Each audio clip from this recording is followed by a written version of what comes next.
Okay, it is later on the same day, and we are going to continue with page 15 of Zombies in Western Culture, 21st Century Crisis, and we're looking at performative contradiction and deriding nihilism from whatever comes next. So we were saying, yeah, I was talking about the implicit meanings and the speech of the unconscious. We can find a strange twist tucked into the following passage, this pattern, where the mindlessness evinced by the zombie is begotten by its brain. Zombies are a perversion of mind precisely because they notably lack the properties of mind. We think most fundamentally human, yet they visibly want to acquire mind in the most literal sense of acquisition. Only by destroying their brains do you destroy the threat to your brains posed by their mindlessness. What's being intimated here is a very unsettling dependency between the threat of mindlessness and the possessing of mind.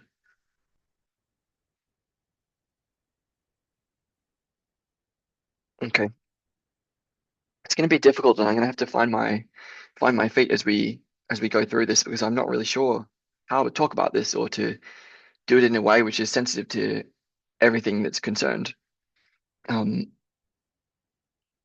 including myself and the other human beings, who are involved. So, of course, my analysis when I have a critical disposition in some way, and uh, by I actually think there's a lot in this which is like it really helped me to understand uh, in the sense of debriding. Like there is very much I'm not emphasizing what I'm going to endorse or recommend, prescribe. I don't know, but I will get to that. Um, so mm,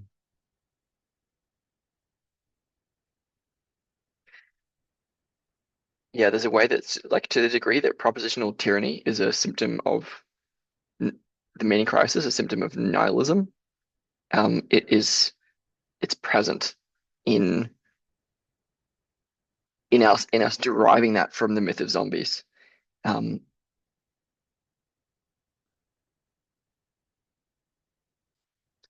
there's a kind of yeah, what is being intimated here is a very unsettling dependency between the threat of mindlessness and the possessing of mind. Um,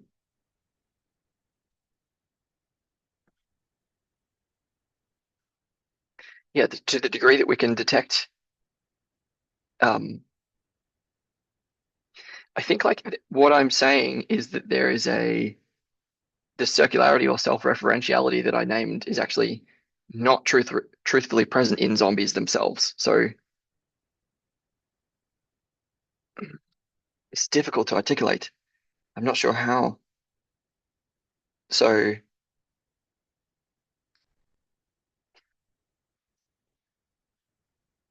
so the way to no, I'm not sure how to proceed with this. Right, go to the bits that are most obvious. I'm saying this unconscious reading, like what's being intimated here, what's being implied here, in a way, is an unsettling dependency between the threat of mindlessness and the possessing of mind.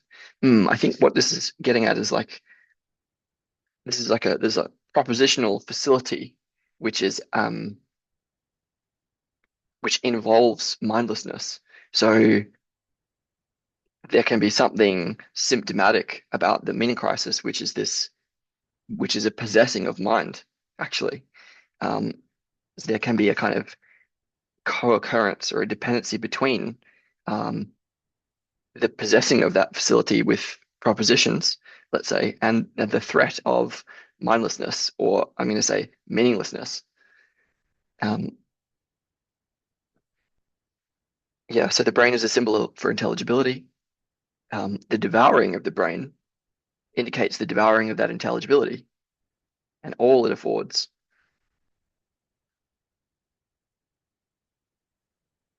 The fact that brain is driving the consumption of brain is a deeply complex symbolic occurrence. Culture is devouring culture. Mind is devouring mind. Humanness is devouring humanness.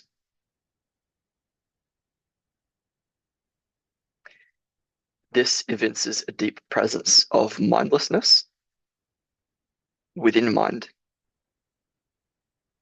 Implicitly, it tells us that zombies are not an external threat, but an internal one. They are a symbolic villain that assumes most characteristics of humanity and subverts them with decay. As one character in The Walking Dead points out to his fellow survivors, we are the Walking Dead. There's just so much here that I'm struggling to articulate something difficult. So yeah, the brain is a symbol for intelligibility, and zombies eat brains. The thing is that zombies do not have mind; they have mindlessness. So in a way, it's not brain that's driving the consumption of brain. Um, it, it says culture is devouring culture, mind is devouring mind. Well, zombies do not have culture, so they can't be devouring culture. That was the whole point. Mind is devouring mind. Zombies do not have mind. Um, Humanness is devouring humanness. Zombies do not have humanness. Um, what I'm they would imply this is a misunderstanding. It's not a misunderstanding. Um, so the what I'm saying is that there's a sense of self-referentiality or self-consumption is symptomatic, like within mind. This this, like we're taking the symbol of the zombie and then we're driving from that a story about zombies or amplifying a certain meaning latent within the symbol of the zombie. And this is kind of equivalent to the self-consumption is the mindlessness, the meaninglessness of the propositions of culture is devouring culture, mind is devouring mind. Um, that is what evinces the deep presence of mindlessness within mind. Um, Implicitly, yeah. So that whole passage from this evinces to the end of that paragraph. Um, um, it's a really key psychoanalytic key, which is here. Um, there are kind of these uh, false false equivalences. Um, and I know that they're probably thinking it's not zombies aren't doing that. It's us that are doing that. And it's like, yes, that's what I'm pointing to. Because we don't need to be. We don't need to be because mm,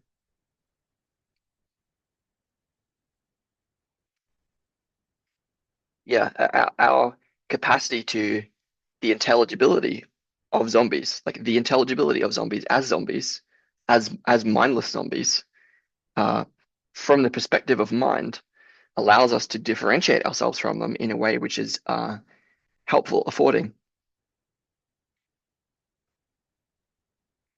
What else to say about this paragraph?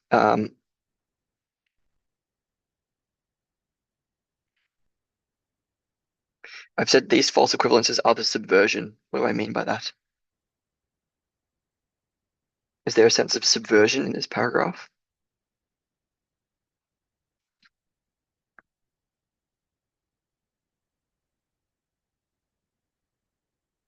Oh, it's in the sentence. Sorry, I missed that. Um, Implicitly, yes, implicitly, as in unconsciously, it tells us that zombies are not an external threat, but an internal one. So what this is saying is like it shows that like to the degree that we believe the false equivalences that are being implied by the text, that's an internal threat. We're sort of being caught up in the self-consumptive cycle that is symptomatic of the meaning crisis. Um, they they are a symbolic villain.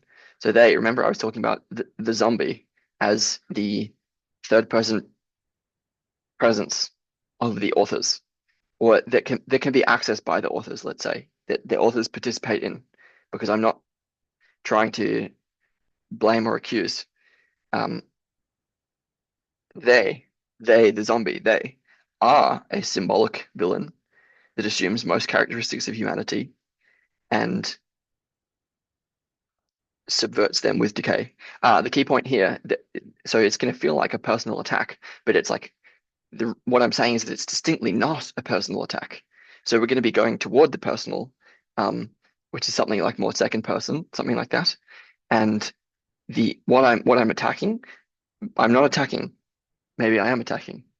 Maybe I'm trying to reveal or disclose a nihilism that I feel and participation in nihilism that I feel is present in the third person perspective. But that is like by virtue of being third person, it is distinct from personal, if that makes sense. I hope that helps. It's not going to help much. They are a symbolic villain that assumes most characteristics of humanity and subverts them with decay. Yeah, so the decay is the self-consumptive, deceptive, self-deceptive false equivalences between zombies and humans. Um, yeah, this quote is like we are the Walking Dead, as in hear that as a confession. We are the Walking Dead. It's a disclosure. Um, yes. It's not an external threat, it's an internal threat. It's coming from within them and by extension from within us as well. Um, which is why I'm constantly trying to make it personable. It's not just to be polite. It's critically important. Um, okay. I realize it's a bit wonky and I'm practicing. Okay. So 5, zombies are ugly. Okay, I'm going to read the rest of the page, and I have a few things to say. This is the operative difference between zombie and most other popular horrors.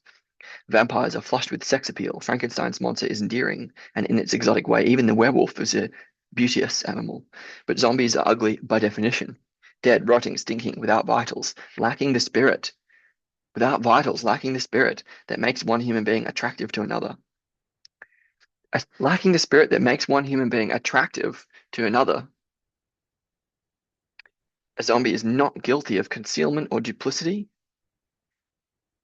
The ugly mug does not sheathe any hidden depths. The essence of a zombie shares the visage of its appearance. Ugliness is the zombie's nature. We cannot see the mind of a zombie because they have no mind to see. The vacancy of a zombie's gaze provides a window to the absence of soul. Okay, so lots in that. Um,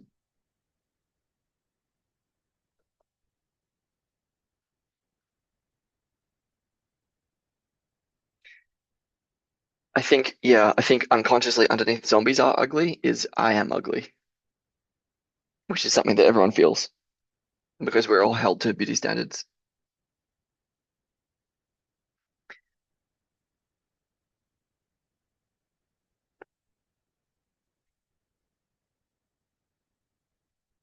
Yeah, it has to do with attractiveness. So a zombie is not guilty of concealment or duplicity. This is denial, direct denial. The ugly mug does not sheathe any hidden depths. So they're just elaborating the qualities of zombies, right? But like to the degree that I'm using my key and I'm saying that you can take a zombie or the zombie as the third person present perspective presence that comes in the form of perspectival knowing and present shared presence. And to the degree that that is the zombie, it is guilty of concealment and duplicity, and it does sheathe hidden depths. Um, I think we are those hidden depths. Um,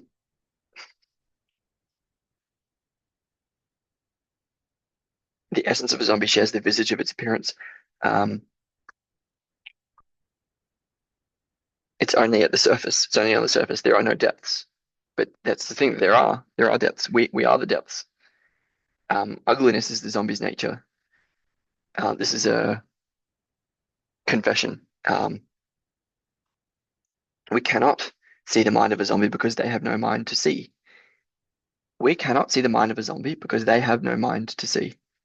So this can be taken at least two ways, the sentence. It can mean that um, we all, we all and each of us cannot see the mind of the of the collective, of the shared presence, because it has no mind that can be seen. That's one meaning. Second meaning is we cannot see the mind of the zombie because we have no mind by which to see it. Um, and um, in each case, there is an affect that goes along with this, um, and there is a mindlessness which is present in either the first person propositional multiple egoic identities level, or there is a mindlessness which is present at the third person perspectival presence shared awareness level. And that's what it's disclosing. Um, the vacancy in a zombie's gaze provides a window to the absence of soul. That echoes and echoes a lot for me. So I've written that this page is critical for clearly assessing what follows. It's all confession. Um, the vacancy in a zombie's, yeah, a vacancy meaning not being there, not being present as a person, not being personable, not being available for connection, not being available for personhood. The vacancy in the zombie's gaze. So to the degree that uh, persons cannot inhabit the zombie, the third person shared. I need a short way of saying that, but it's going to be the zombie. The vacancy, the absence of persons within the zombie's gaze, excuse me, provides a window to the absence of soul, which is like that's a serious like that matters. It really matters. And hear that like it matters. It's existentially critical that we have a soul actually. Um, and this is why I'm trying to disclose myself at the same time and make it personable because to the degree that my gaze discloses vacancy of soul, I'm doing a performative contradiction, if that makes sense. And what I'm going to get toward here is that I have a feeling that by my virtue of my key, my interpretive key here, my hermeneutics, if you like, they can be seen. They can be seen and loved, actually. They can be appreciated. And I think that proves uh, the presence of their soul and my own soul too, actually. Um, he states confidently. Let's keep going. The enduring disconcertment is the fact that zombies look like us quite, is what I've written. So there's a there's something disconcerting about what's being said, and it's to the degree that we are like zombies, it's disconcerting. So to the degree that what I'm saying resonates um, in a disconcerting way, it's because uh, it's true. I mean, that's a terrible way of putting it. They do not just happen to look like us. Therein froths the real potency of the metaphor. That's the thing. Like the reason that I can relate to this is because it reminds me of myself. Um, they do not just happen to look like us. Therein froths the real potency of the metaphor, and this is why it's really potent. Zombies are something inhuman in human form, not just ugly, but ugly in the image of person, ugly in the image of person. Dehumanization makes the zombie more destitute than the ugliest orc that they are a debasement of cosmetic sensibilities. So this is I mean, in circling we talk about core wounds. So like I am ugly is up there. It's like a variant of I am unworthy, something like that. And the zombie upends all cosmos in human nature. Physical ugliness is the deformity of dignity. Mindlessness is deformity of the intelligible. The human guise of a zombie aborts human feeling.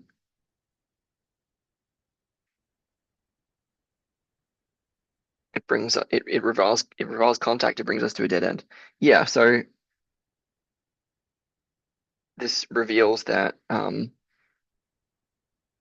yeah, to the degree that one identifies as ugly, then it seems to compromise one's self-identity as dignified, as having dignity, and to the degree that one feels mindless, or like lacking in intelligence and wisdom, let's say, it can feel like a deformity of the intelligible, which could feel like a profanity on the sacredness of the intelligible or the intelligibility of reality. And the human guise of a zombie, so like the human face, the human appearance of a zombie aborts human feeling. So, to the degree that personhood is taken as secondary to the third person shared presence, which is who we really are, then this aborts human feeling. It prevents us from contacting each other as people. It reviles contact. And is this not like, look here, like this reifies this screen reifies self-identify a self-identification as um, revolting, untouchable. It brings us to a dead end. Quite literally, it's an existential challenge. We're still on page 16. Zombies are not evil. Unlike the conspiring alien, the deceptive vampire, or the malevolent spirit, the zombie lacks the defining characteristic of monstrous villainy. It lacks evil. Because of its mindlessness, the zombie does not possess malevolence, even as it drags itself forward in consumption. It's merely scrabbling to satisfy a base instinct of its own craving, but it does not do so with the awareness of malintent. With the awareness of malintent, the destructiveness of the zombie's impact is no more known to it than a bacterial infection is known to the culpable bacteria. The zombie, dangerous, hideous, and destructive though it is, intuitively defies the category of evil. I wonder if that could mean by way of intuition, defies the category of evil. Interesting. Despite the twisted resemblance to its living counterpart, the zombie is no more evil than a rabid animal. Um, to the degree that this is true, I'm not really going to comment on it. To the degree that this is true, that makes it worthy of compassion, but not emulation. So, to the degree that like this zombie um, is in fact dangerous and hideous and destructive, um, and whether it has evil that's present or not, um, to the degree that it's a rabid animal, it's like a rabid animal. That should not necessarily impel us to aversion.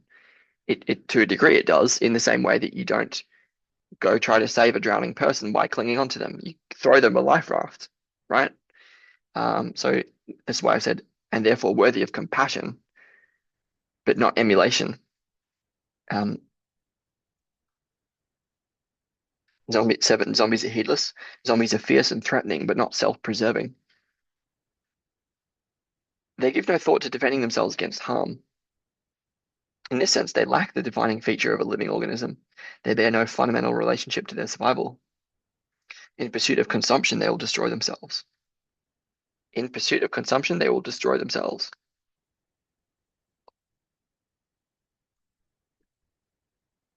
They bear no they bear no fundamental relationship to their survival. I'm just repeating what it says at this point, so I have to move on. Um, I have more to say about the eighth section here, which is zombies are untouchable, which is clearly like that really gets to the core of it. Um, their ugliness is catchable, and they have a 100% rate of contagion. If you come into contact with a zombie, infection follows inevitably.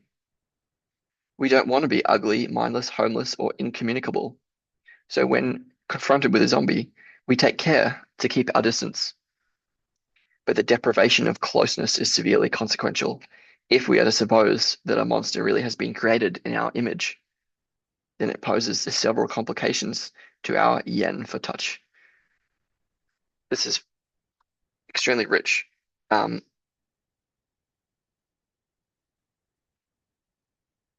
Obviously, we have so the transference and Jung's psychology of the transference in practice of psychotherapy, the practice of psychotherapy, which is collected word 16.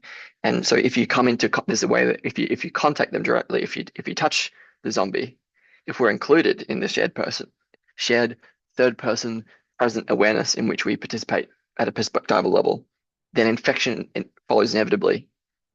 Um,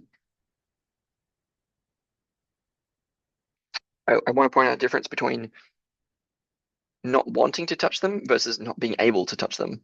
So we may uh, we may desire to be intimate, or we may not desire to be intimate, and we may be able to be intimate, and we may not be able to be intimate. And these are different. There's an important difference. What's important about that difference? Because upon inclusion into zombiehood, the infection, the contact seems involuntary. We don't get a choice. Um, But when we're confronted with a zombie, there's a sense of that we can take care to keep distant, keep away, and this is a choice. But if we have a feeling that there is an infection, or let's say if there's a participation in the nihilism of the meaning crisis that's present in this, then there can be a feeling of needing to keep a distance, keep away, and not get involved. But this is also highly consequential. It's highly consequential because we're also containing the Jung's in filth it will be found. We're also holding the jewel here that's in the mud, um, which I have not emphasized at all so far. So I've written that I think that radical inclusion or assimilation of the shadow is the solution. Um, we do not we do not want such contact consciously.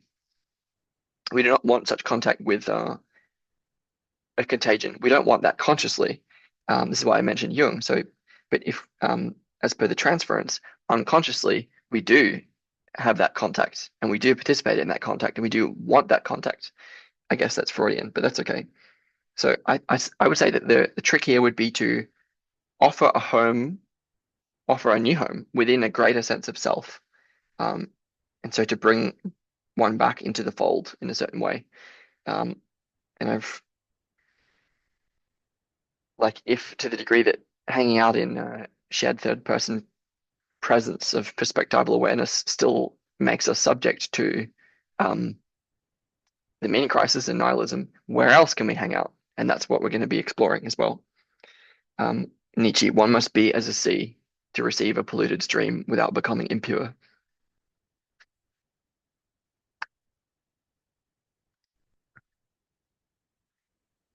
Yeah. So our penchant for touch is ultimately what distinguishes intimate relationships from non-intimate ones. Not only relationships with people, but with animals, objects, concepts. The more in touch we are with something, the closer and more connected we are to that thing. Touch is the medium of intimacy. Without it, it's hard to imagine that intimacy could exist at all. However, intimacy is not the only casualty of the zombie's untouchableness.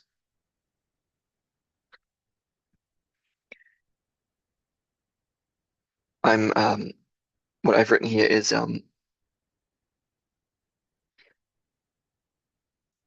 by extending the touch metaphor, um, as they do, the more in touch we are with something, by extending this metaphor as the authors do, we can see that we can in fact remain in touch with the zombie, despite and even because of our preference not to touch a zombie physically. Um, that fact, our ability to be in touch with a zombie, is the basis of their evocative power as symbols.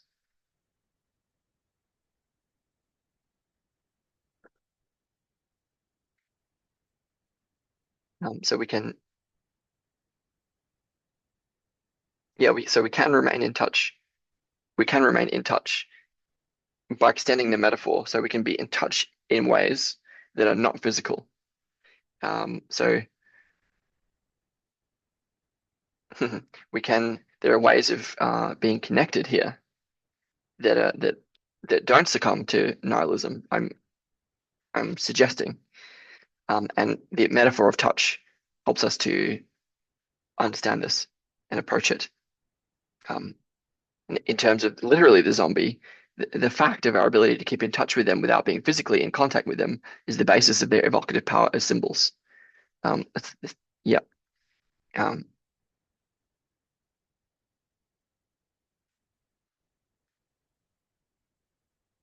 yeah. Touch is a medium of intimacy. Without touch, it's hard to imagine that intimacy could exist at all, but it could be possible to imagine that intimacy could exist without touch. Um, so I'm disagreeing with the authors. I'm saying we can be intimate with zombies despite not wanting physical touch. Um, Goes on, our being in the world is heavily dependent, but not totally dependent upon touch to keep a continuity of contact with our surroundings. Experience is deemed true when it impresses us through contact. The implication being, don't be too impressed. Don't be too impressed.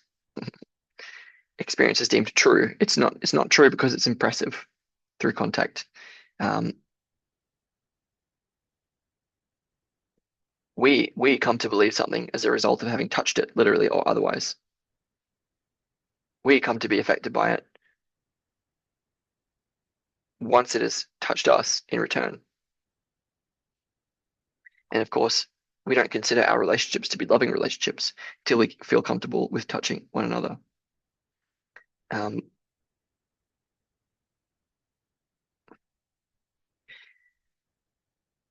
it's tricky here again.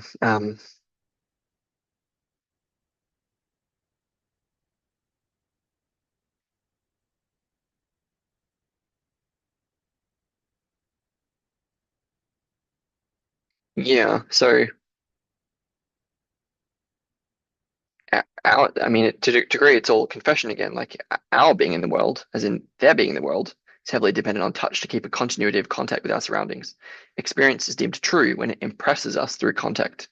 Um, to the degree that we're trying to, let's say, impress people with our propositional tyranny, um, we can come to believe in a certain understanding of ourselves that can actually foreclose being touched more deeply, so to speak.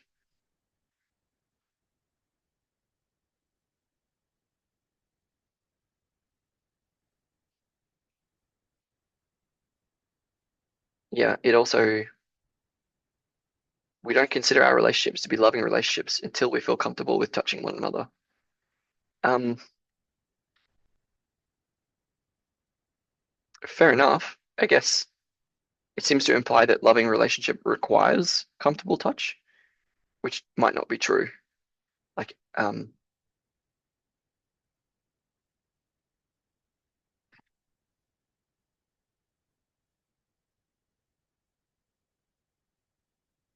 yeah, touch is the arbiter of real. Assertions of verity are always made with permutations of a touch metaphor. Those with whom we're intimate are more real to us. Objects we've handled are more real to us. Emotions we've felt are more real to us. Losing touch costs us our grasp on reality. So I've written that the solution obviously is to stay in touch, even with zombies, without or despite getting infected, which is sort of biting the bullet, I think. I'm going to move on and find some stuff where I have more significant things to say. But we're moving. We're moving slowly, but we're moving. Um, yeah, so 3.1.1, intensifying meaninglessness. Zombies as a threat to the three marks of realness. Realness is a multivalent term. Conversationally, it's often used in reference to qualities of lucidity that are not captured by its ontological definition, which refers strictly to truth and falsehood. When an individual says that something feels real, she is seldom referring to whether something is verifiable. Instead, she refers to a sense of connection, a way in which her felt experience relates to patterns or events in the world. This relating is often described with reference to propositions of truth or falsehood, truth and falsehood, but this is only a reference in metaphor. A sense of realness is a psychological experience, not a metaphysical principle.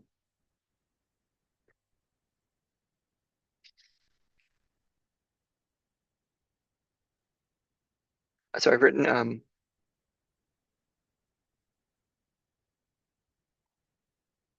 getting back to what it was earlier, like whether one is in touch, whether one is in touch is only at issue to the degree one associates oneself with the zombie,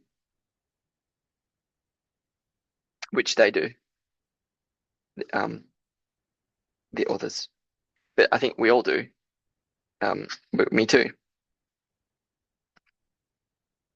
But to the degree that the qualities of zombiehood that are being discussed are not associated with oneself, then being in touch is not at issue. Yep. Um, whether one can be in touch, whether one is in touch, um, is a different issue than with what one is in touch. That's a different question. Um, that feels important.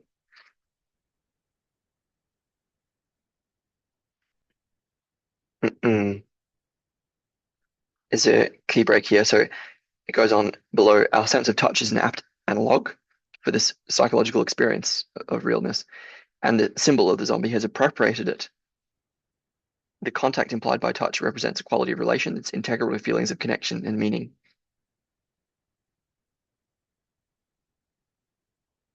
So I've written that this is a key break. The authors here announce their appropriation of the sense of touch, both physically and metaphorically, cognitively, as an analog for the psychological experience of this sense of realness.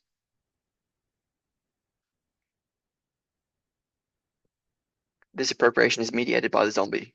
Symbols mediated by definition. Um, yeah, the sense of touch is appropriated as an analog for the psychological experience of the sense of realness. Um, I've written reviling touch. The reviling, to revile touch, is a form of intimacy, just as asexuality is a form of sexuality. Contact, touch, relation, feeling, connection, meaning, and realness, felt realness, are all here connected, associated. Metaphorically, touch is a versatile enough source domain to represent both cerebral and physical forms of relating.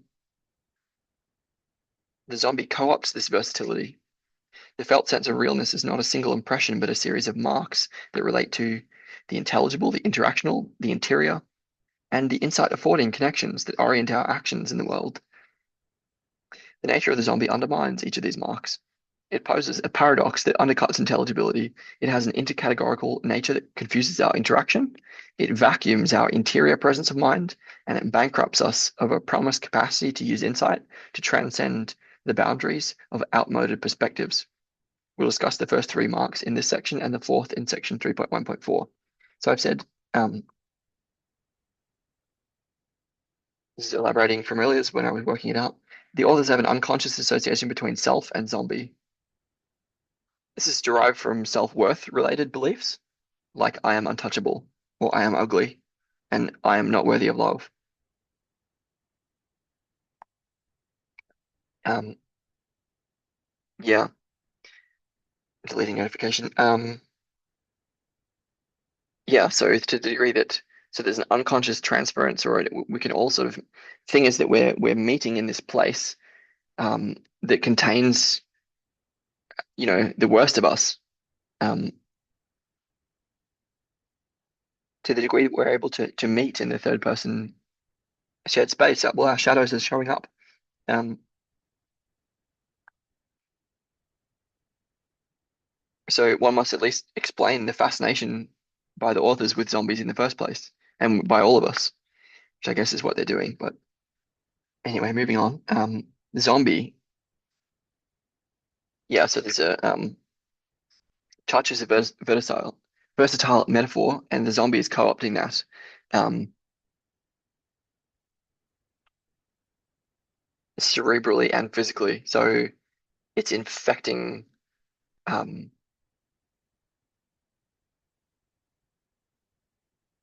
it's disconnecting us from each other in the way that it's like wanting to be connected but not able to be. Disconnection by extreme introversion, also relevant, can relate to that. Um,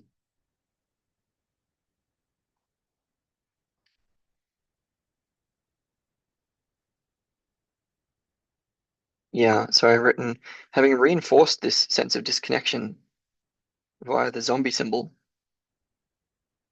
which expresses it, the sense of disconnection, the paradox is revealed that we cannot or do not want to touch them or remain in touch with them. We cannot remain in touch with them, but we must do so to safeguard our sense of realness. Yeah, this is the paradox here. So like there's all this talk about contact epistemology and being in connection with what's real, but at the same time, there's a holding at arm's length and a sense of disconnection that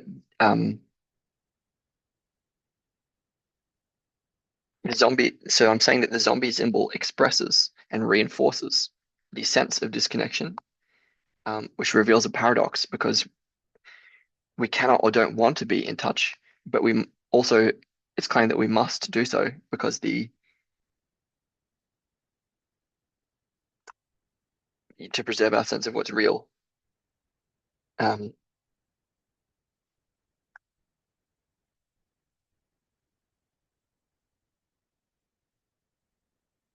I've written it defies intelligibility, so I'm just gonna. I think I'm happy to keep reading and disclosing. I will stop in a bit because I don't want to go through all of it. 3.1.1.1, the zombie's paradoxical, it defies intelligibility. Intelligibility as an explicitly discussed concept began in many ways with Plato's dialogues. It refers to the rational confirmation of reality and its contents, the form in which the world is represented reflectively in human cognition. To the degree that our minds grasp the form of something, can identify it notionally based on distinguishable properties, we would say that the thing is intelligible, readable by our minds. The zombie defies rational confirmation because it lacks the coherence of properties that allow us to form rational definitions.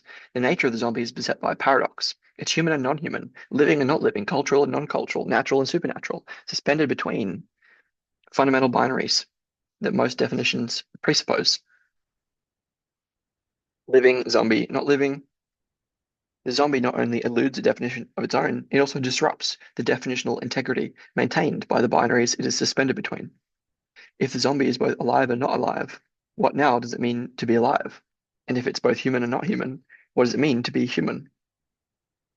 Human, zombie, not human. Intelligibility allows us to see the world with conceptual clarity. The definition of the zombie is unintelligible, which means that any likeness associated with the zombie is distorted by that association, like an image that's come too near the fracture line of a broken mirror. I'm going to pause for a second. I've written,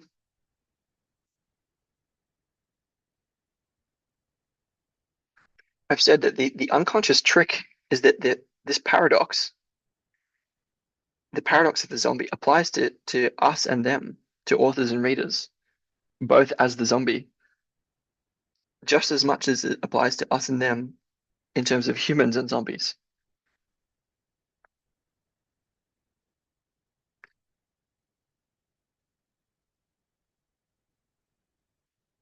So us and them as authors and readers,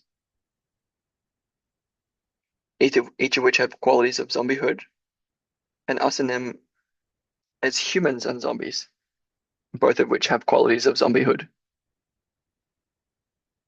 Yeah, so this is so the analysis in the text is about the similarity, what zombiehood evokes within us humans, um, where the meaning crisis is the presence of zombiehood within humans.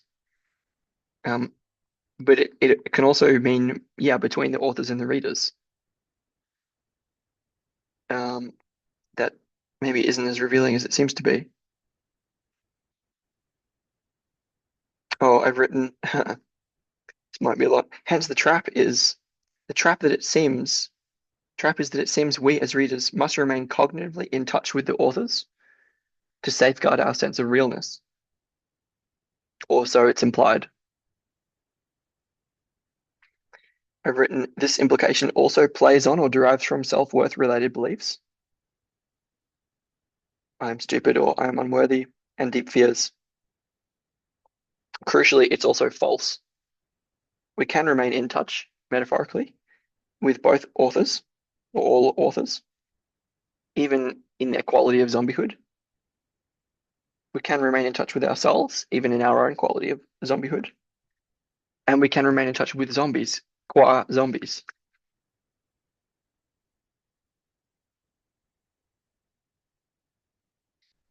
I'm claiming, I guess. And I think it's by virtue of personhood that we can do this. Um, Separately, it's also not true that we must remain cognitively in touch with the authors via understanding their theories to preserve our sense of realness, though that sense of realness may still be compromised for many readings, for many reasons.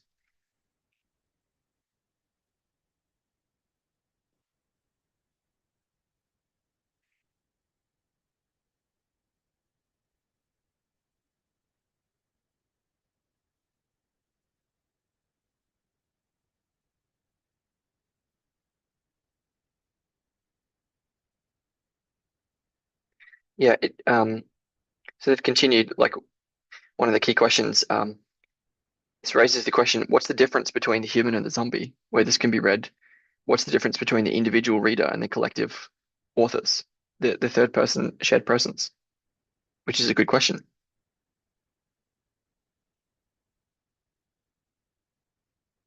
Yeah, our sense of realness in our humanity can quickly be destabilized by the zombie's presence. And it's because of, not despite, our ability to remain in touch with it.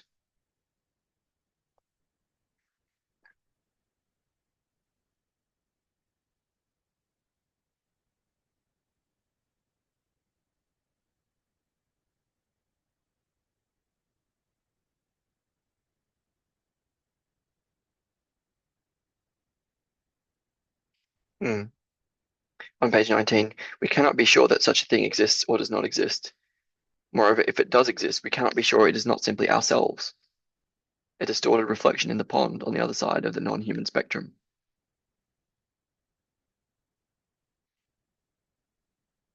I think it's like a looking glass and it's showing up whatever we haven't integrated about ourselves.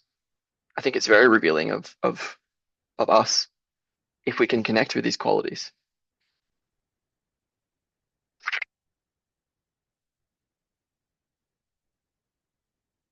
I'm just going to pause. Okay, I'm back and I'm realizing this is quite exhausting. And um, part of what this publication is also my reference to go back and understand what I took from the text by rewatching it. And so I'm not going to be reading out a whole lot more. I'm going to be mentioning specific pages and specific quotes and then saying something about what my take on it is. And there's a sort of gesturing here. Um, I don't have a coherent story to share yet. And this is very much a work in progress. And so I'm asking for a certain amount of license. I'm asking for charity and I guess forgiveness in a sense, um, expiation for my sins. And yes, I feel a need to point out the limits of the applicability of the zombie metaphor to our um, living situation because I feel that emphasizing the degree to which the symbol of the zombie resonates with our own lives actually reifies the meaning crisis. Um, So yeah, I'm saying that the solution is to simply sort of be more in touch. I guess that's what they're saying though, but I'm saying yeah, more in touch at the level of personhood. So I'm saying that the um yeah, this third person presence that we can get in touch with as a response to the meaning crisis is itself symptomatic in the sense that it can have the feeling of it can dis the ego can be dissolved within it, but that does not necessarily dissolve personhood, which can still be accessed via agapic love if we're actually interested to connect with each other. Um, and that is the direction towards a solution, I think. I also think that this third person presence functions as a kind of um, window or glass or mirror or crystal ball, and that it shows up the deepest parts of our shadow first. It reflects our own nature back to us. And no wonder it's difficult, right? Because we have all this crap that we're carrying around, all of us. So that's a general take. So I'm going to start by looking at mm, page 20.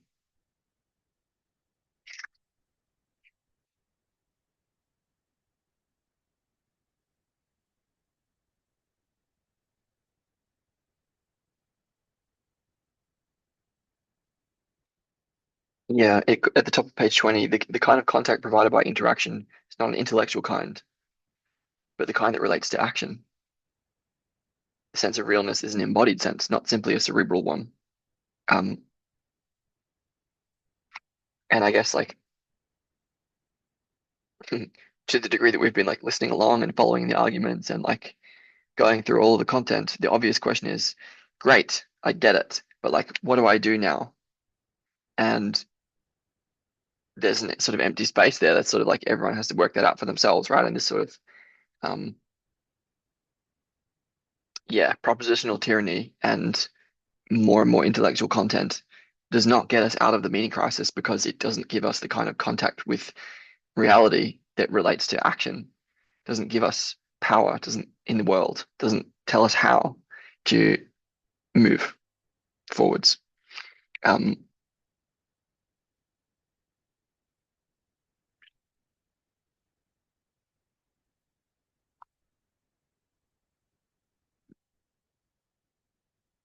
yeah, the world must not only make sense, it must have sense. It must not only be represented, it must also be reciprocated. It must be touchable and it must touch us in return. Um, I'm saying that the medium of the text and the medium of, the intention of only publishing impersonal in a way material is actually foreclosing this um, for us as persons. It means that we're out of touch with each other by virtue of the medium.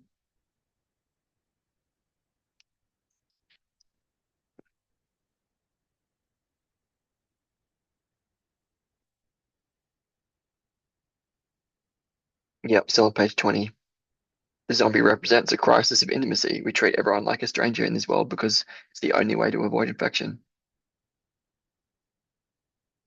I mean, look, there is a reason that we have like Christ as this, the symbol of the savior, and he's going around to all the this sick people, like the lepers, and washing their feet because and you know, far be it for me to like preach Christian virtue to people, but yeah, we do have to be willing to exercise compassion. I think that isn't that what agape is about? Having love for the personhood that we share and holding that, holding the weaknesses, holding our flaws, our biases, all of it. I've written on page 20, um, the solution is to regenerate our sense of touch, intimacy, love, connection, and realness. Um, and therefore no longer need to mediate such qualities with books or theories or models or ideas. The solution is to go out of our minds, meaning back into our bodies and back into real relationship. And not real relationship with the ground of being, but real relationship with each other, which I like the fact that I have to state that explicitly is kind of what I'm pointing to. I'm talking about our knowability, our capacity to be known by the other, our availability to each other. Okay,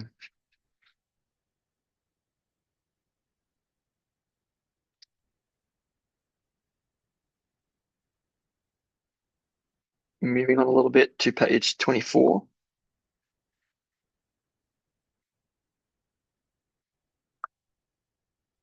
Mm, yeah, one of the questions here in reading this text is I've written the question is this a zombie story? Is this a zombie story? Um, they're sort of talking about how um, in the zombie story there is no transformation. In the zombie story, the two perspectives clash. In a zombie story, the meta narrative fails to bind. Um, I actually need to read this section for it to make sense. So I'm going to say this is 3.3 on page 24. Um, as she follows the story, the viewer integrates two different perspectives in order to gain both involvement and reflection. The viewer has the perspective of the characters in the story, but also a godlike perspective beyond that possessed by any character. The relationship between these two perspectives can be called the meta narrative of the story. The interplay between these perspectives affords the viewer a kind of participatory insight. This insight in turn inspires a transformation in the viewer. The meta narrative binds the viewer to the meaning of the story. However, in the zombie story, there's no transformation. In the zombie story, the two perspectives clash. In the zombie story, the meta narrative fails to bind. Um,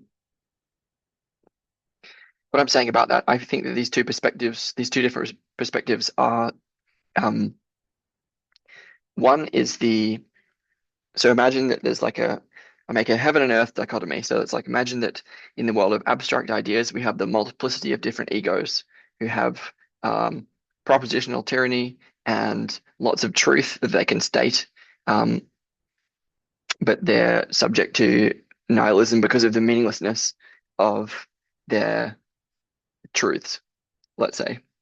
And at the perspectival level, we have this like unity rather than multiplicity, and it is more perspectival, so sort of more embodied rather than abstract, more sensory rather than ideational, and this is also subject to the void-like qualities of nihilism because we lose our identity is sort of submerged in a no thingness that is present in that space, and I'm saying it's not just two different perspectives that are clashing, it's the first person propositional and third person perspectival uh, ways of knowing that are clashing. And the relationship between these two can be called the meta narrative of the story. Narrative is a product of um, narrative as in narrative order. So this is it's complicated for me to try to explicate and explain all this, but so there's a way I'm connecting. Um, I made those connections that I just drew, and so there's also a let me get this right. Nomological order associated with propositional ways of knowing, which is like laws or rules that the world coheres, and normative order is associated with perspectival knowing, which is like how to level up in the game, right? Narratives, so the meta perspective is how the propositional and perspectival ways of knowing, ways of being present. Um, the meta perspective is what binds or integrates them, and I'm going to connect that with personhood, actually. It's knowing how to proceed, knowing how to go forward. It's associated with power in this world, knowing what to do in this world, knowing what we as people should do in this world. It's narrative order, meta narrative order gives us a story, gives us a purpose, gives us an identity. It lets us know who we are in the sense of personhood. Um, and what I'm saying here is that I'm trying to connect a lot of different things here. Hmm. If the story that we tell, if the story that we tell is one of disintegration, of meta-narrative failure between the propositional and perspectival, then the meaning crisis is reified. Um, and in like I'm saying it's a performative contradiction in the sense that, well, I guess the question would be, what I'm actually saying is that's not the story that they're telling. Um, they're saying that zombie stories always fail. That in a zombie story, the meta narrative fails to bind, um, and there is I'm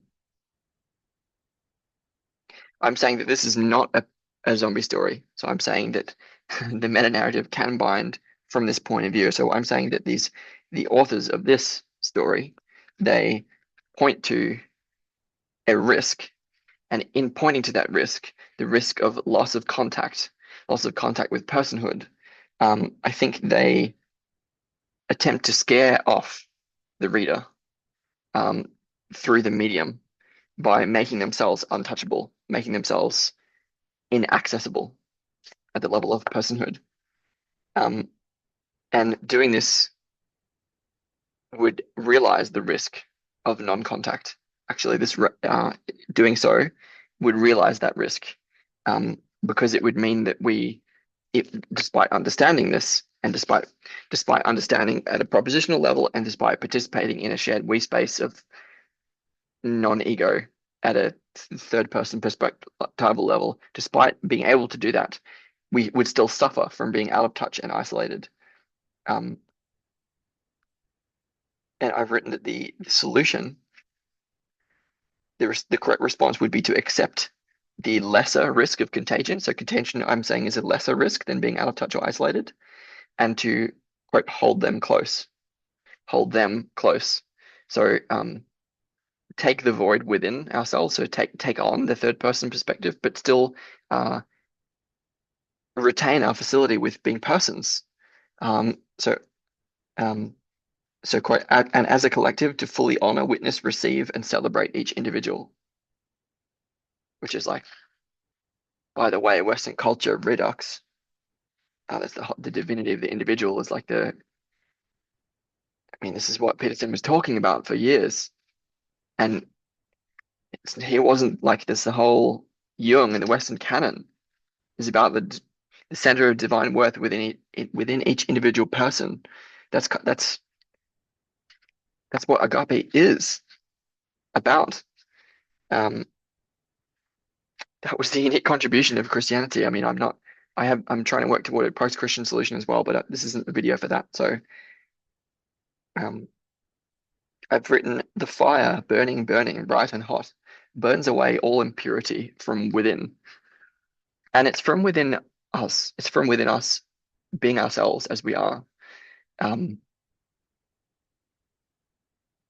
yeah, we do need to be in touch with this third person point of view, and it doesn't solve nihilism for us. It actually throws us into the void, and that can feel like contagion. And yeah, rarefying our own personhood by sharing agape, not just fellowship, not just philia, is the solution to that. I think it's the way out of that. At least it's a contributing. This is going to be explicated more when I talk about that paper, but for the moment, this is at least a direction or a suggestion. Um,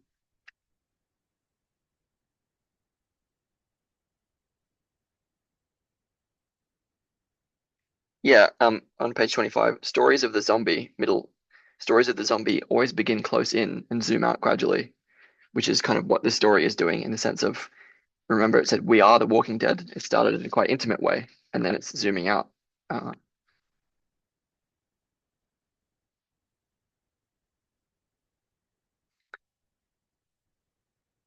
yeah, the lower paragraph there has all these sentences which begin with we.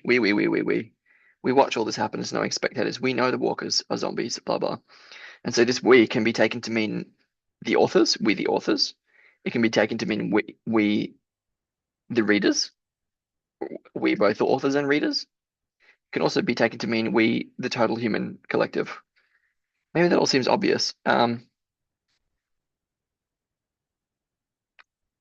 Yeah, so I've written that their take on, and in case it's not clear, like you might want to, if I'm mentioning a page, you might want to like read that page to be able to contextualize the particular thing that I've written because I'm not reading it all out because hopefully you have the text.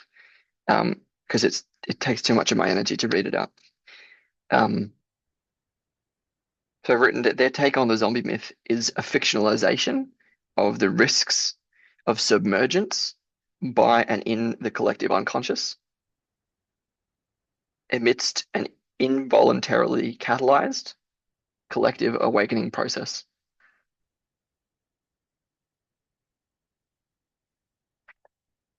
So when we're submerged into this involuntarily, let's say, into this shared we space, which is holding us at a meta-perspectival third person level of presence, um, that can feel icky and that can feel like the zombie myth and their take on it specifically. And I'm saying that the solution is a la your unique self. Your unique self is Mark Gaffney, which is like it's kind of an elaboration of the equivalence of Atman and Brahman, where like moving fully into personhood is also moving fully into divinity. So it's a reification of the individual qua individual. I think that should be all quite clear. So to page 26,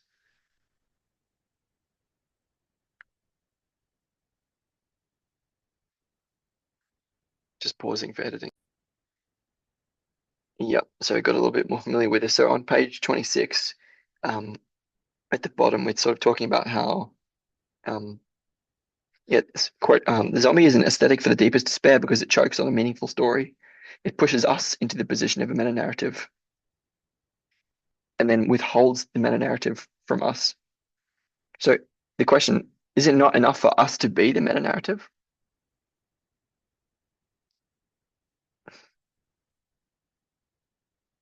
It indeed, the zombie is an aesthetic for the deepest despair because it chokes on a meaningful story. It pushes us into the position of a meta narrative. That's exactly what I'm saying. We are in the position of a meta narrative and then withholds the meta narrative for us. So there's like an expectation that there would be something more. Um, because it goes on, even though we identify the tropes, our savvy is otherwise unhelpful because nothing of our irony would assist a survivor in the long run. We can predict the failure of the narrative and the absence of conclusion, but we have nothing to offer in its place. And that, more than anything, is a cause for despair. We cannot transpose ourselves into the crisis and be sure of a more meaningful experience. Even at a safe distance, our anxiety and uncertainty disable us because, against all reason, we cannot help but to dread the absurdity of their predicament and to wonder how distant it really is. We cannot integrate the perspective of the characters with the perspective of the viewer. There's no participatory insight or transformation. There's no meaningful connection. And so I'm saying it's enough for us to be in a position of meta narrative. I don't think we're in a position to want more than that. To that sort of expects a guiding teleology that we're not in an ontological or epistemological or spiritual position to expect of reality. Um, so who are we to want more than having ourselves in the position of meta narrative? Um, also, who's to say that more cannot be found? As in, we just haven't got to that point yet. Um, so when they say like we can predict the failure of the narrative, rather than the meta narrative. We can predict the failure of the narrative, the story that we've been telling, and the absence of conclusion, but we have nothing to offer in its place. Um,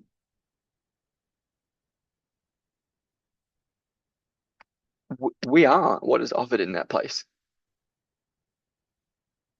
We are the offering. Like we are the people we've been waiting for.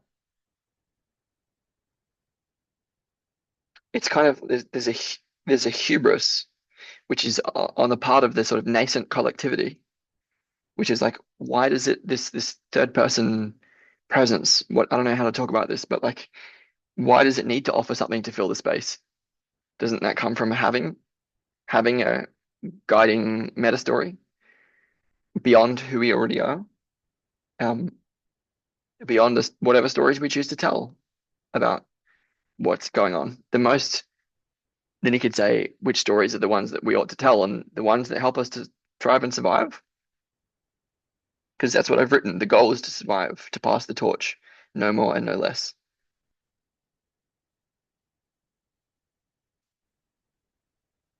Yeah, if that were the case, then only the hubristic part would have cause for despair. If we could recognize that we were enough for ourselves, then we need not despair at that. The collective need not do anything, it need simply be itself.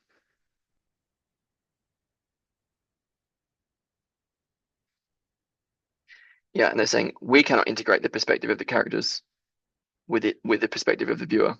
But this is a foregone conclusion, as in we as in the authors, we do not speak for everyone. Um,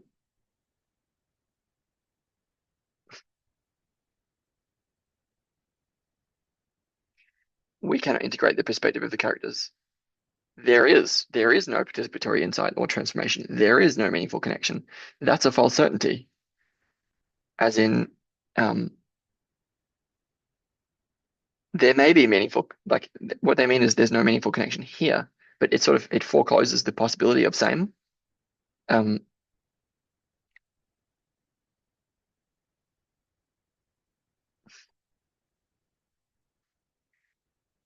yeah, so I've written that actually there is meaningful connection here.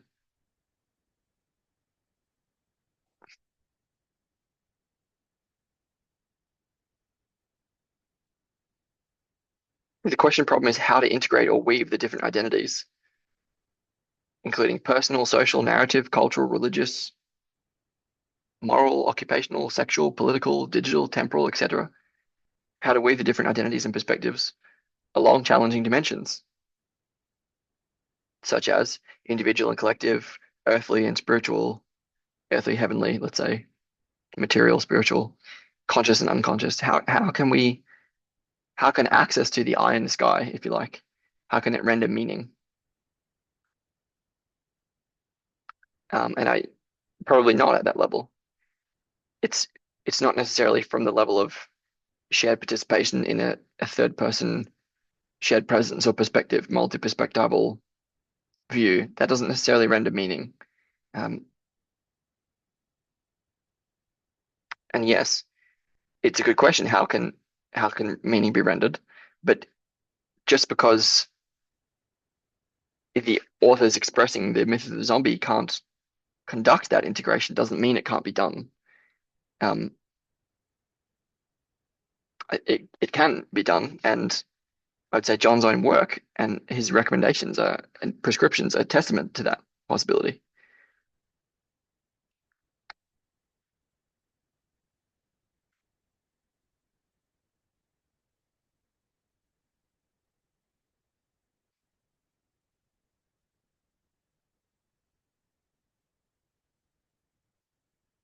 Um,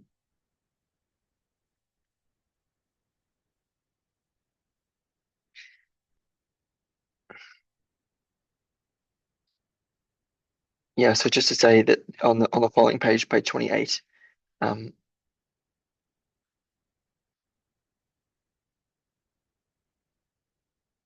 yeah, is our ongoing survival not redemption enough? That we are. is that not the sustenance of the sustaining of our vitality by definition, like our life? That seems meaningful. Um, there's a bit about the zombie narratives. It says at the bottom of 28, there's some property to this world that lacks the dynamism for creativity and reinvention. Nature overgrows, but nothing cultural grows from it. There's no cosmic insight that pulls back the veil on the working of reality. The zombie apocalypse breaks the world without enhancing the view and resurrects the body without bringing the abundant life that Jesus promised. And I just wanted to note that, like in passing, that many zombie stories actually do follow the traditional redemption arc, where the survivors of the zombie apocalypse are shown to succeed, to continue, and to survive. Um, and so, as an event, a zombie apocalypse can amount to like a major obstacle rather than a final end or apocalypse. And we're going to talk. I'm going to give a couple examples of that because that shows up in the analysis of The Road and The Walking Dead that follows. So, the fact is that in the stories, we survive. Um,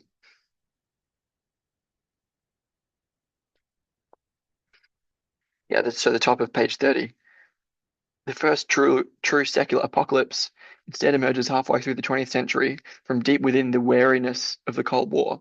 Unlike in War of the Worlds, the threat of nuclear annihilation is completely man-made, and in the absence of an interloping villain, this apocalypse withholds the opportunity for any classic form of human heroism. Um, but then the obvious question is like, how have we survived? Um, was that actually man-made? So there's a way that like if you um, read the Doomsday Machine and like all the ways that we avoided um, all the times that we avoided Armageddon, nuclear Armageddon, seem more like a miracle than a human quality. So I don't know. There's this sort of I don't know why that felt important to mention. So I'm going to keep moving and the bottom of page 30, talking about several examples. Quote, the zombie apocalypse is one that allows for the success of no human ingenuity. We've already discussed the viewer's impotence in the face of the zombie apocalypse. There's no meta-narrative imperative inspired by these stories and no swell of human fellowship to offer emotional resonance. The ending's not punctuated by informed irony or moralism. It's simply the end.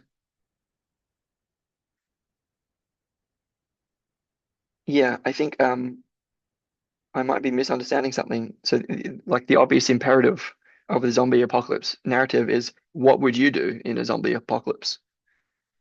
Um, because it's the what about the survivors? It's the ongoing drama of their lives is the whole basis of The Walking Dead.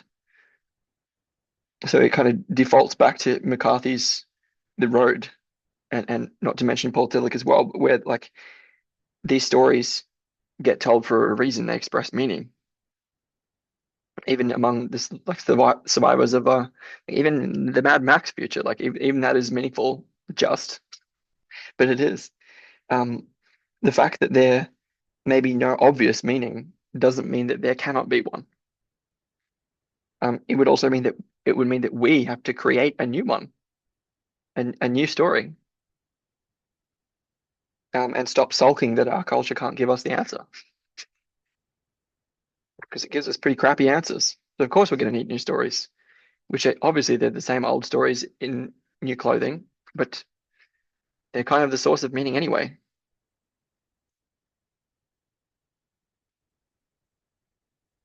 to tell us who we are.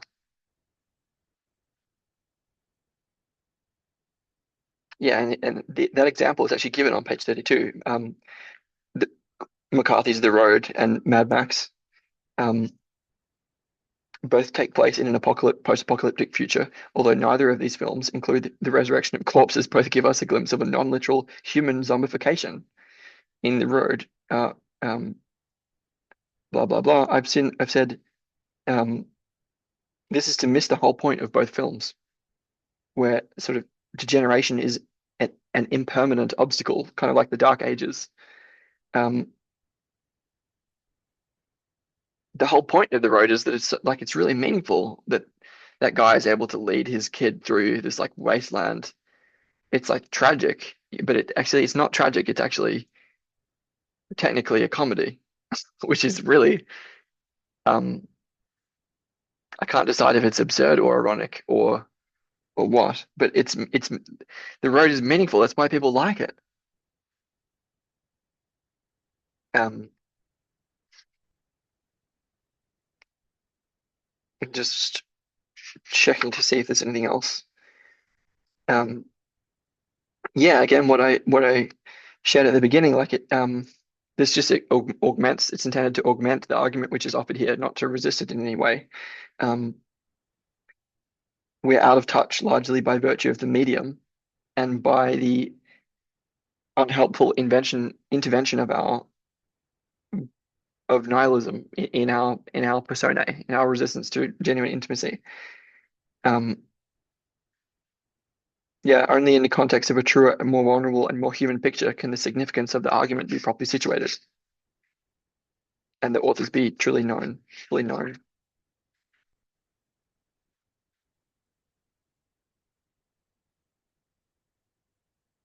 Yeah, page 40, top of page 40. The zombie apocalypse is a representation of the ultimate domicide.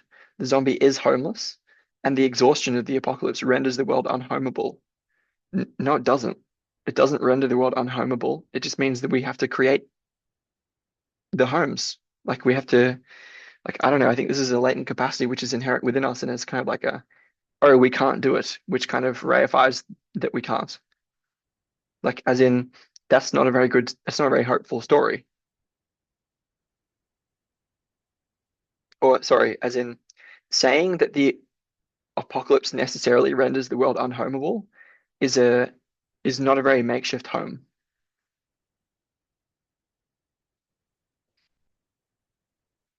At bottom of page 41, Hellenic philosophy centrally came to emphasize self-healing in stark contrast to our zombie, afflicted by disease with no cure. So the whole point of the myth is that it's an expression of a problem or a situation for which a response or solution may well be mustered in the future. So the zombie myth points to that need. Um, the Hellenic philosophy, like the emphasis on self-healing, obviously took some time for that response to develop to their meaning crisis. I don't see how that can't be the same for us. Page 42.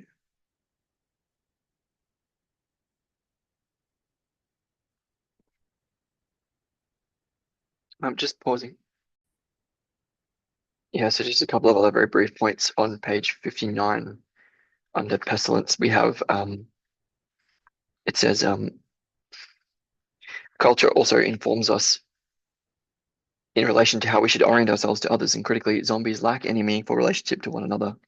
People are fleeing the collapsing sacred canopies once provided by world religions, flocking instead beneath the makeshift tarps of ersatz mythologies. These echoes of meta-meaning systems, while offering wisps of comfort, cannot afford the complete existential import of a genuine meta-meaning system. Owing to their virtuality, they ultimately fail at providing one of the central things they are sought out for, close interpersonal relationships, inflicting a myopia that seems to make people more distant to us. They are not far-reaching and general enough to make others intelligible to us across all the domains that life demands. What I'm taking from this is that, like, if we hide in an impersonal way behind our textual analysis, if I'm not able to connect with you as a human being, as a person, then this criticism of um, Ersatz mythologies also applies to us, um, because owing to our virtuality, we ultimately fail at providing one of the central things we are sought out for, close interpersonal relationships. So inflicting a myopia that seems to make people more distant to us. We are not far-reaching and general enough. We're not personable enough. We're not vulnerable enough. Not human enough to make others intelligible to us. And until we are, actually, until we can be knowable.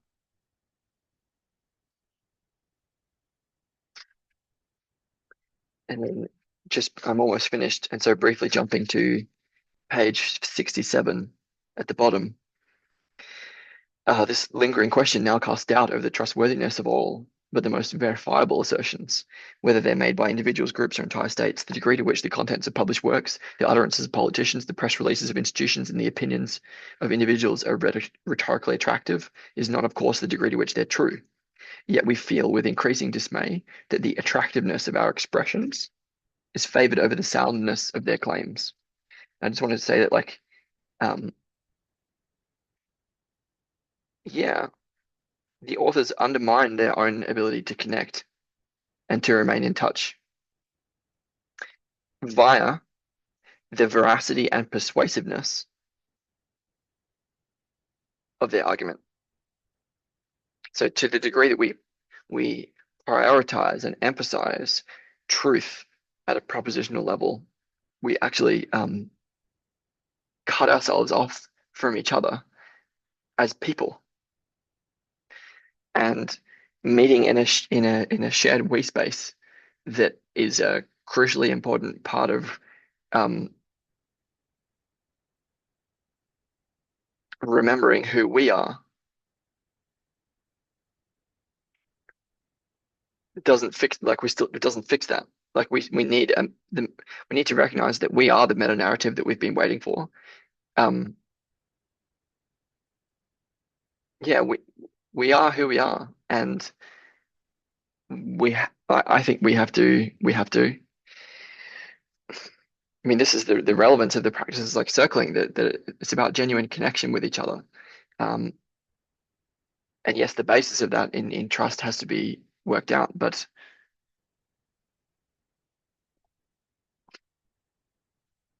there's an appreciation for individuality and personhood, which I feel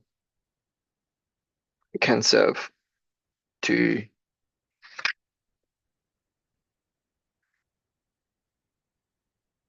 get us out of this trap. Um, that's more or less going to do it. I'm just going to pause again. Yeah, so like diagnosing the meaning crisis is not the same as solving it. Where like if we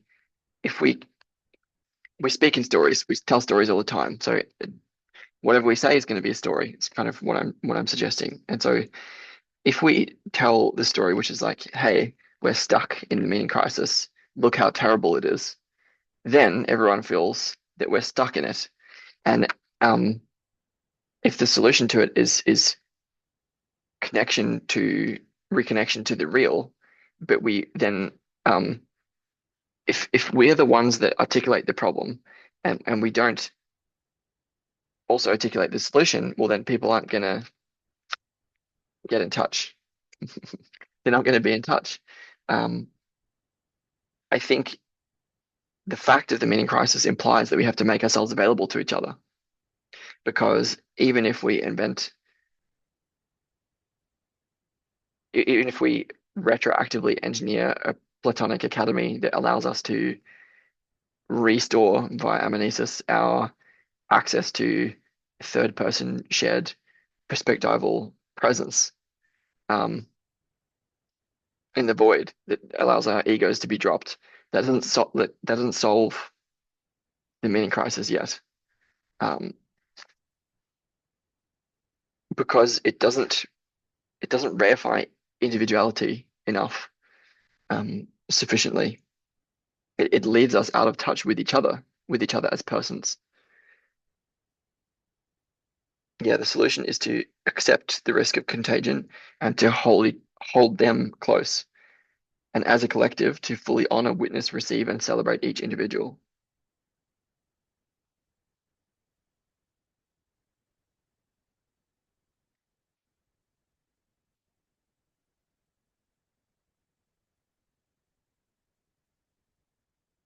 And to be able to do that with the worst that we have to share with each other about who we are, um, to be really to really know each other, it's like that's a calling. It's difficult because we're people and we're messy, right?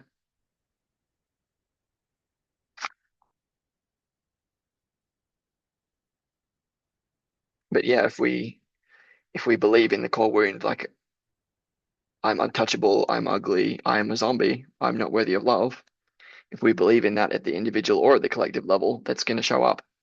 And it's only by offering ourselves to each other in the spirit of agape, in the spirit of compassion,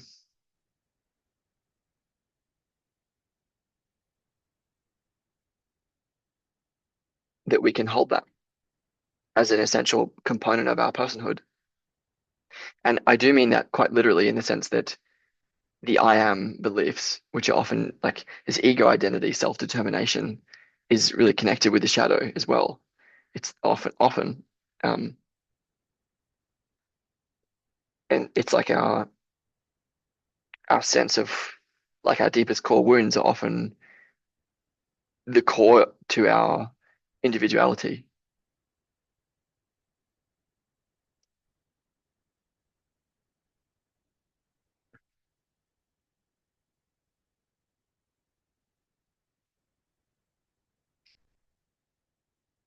Yeah, radical inclusion, assimilation of the shadow is a solution. We might not want that sort of contact consciously, but unconsciously we do. Trick is to offer people a home within a greater self, bringing them back into the fold. One must be as a sea to receive a polluted stream without becoming impure. It's Nietzsche. Yeah, so I realized that was all quite awkward. Um,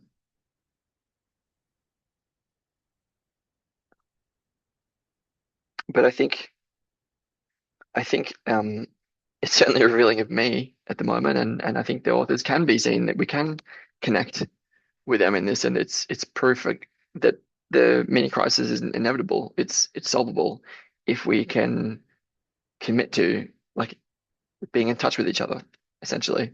And yes, metaphorically, I don't necessarily mean literally. Uh, yeah,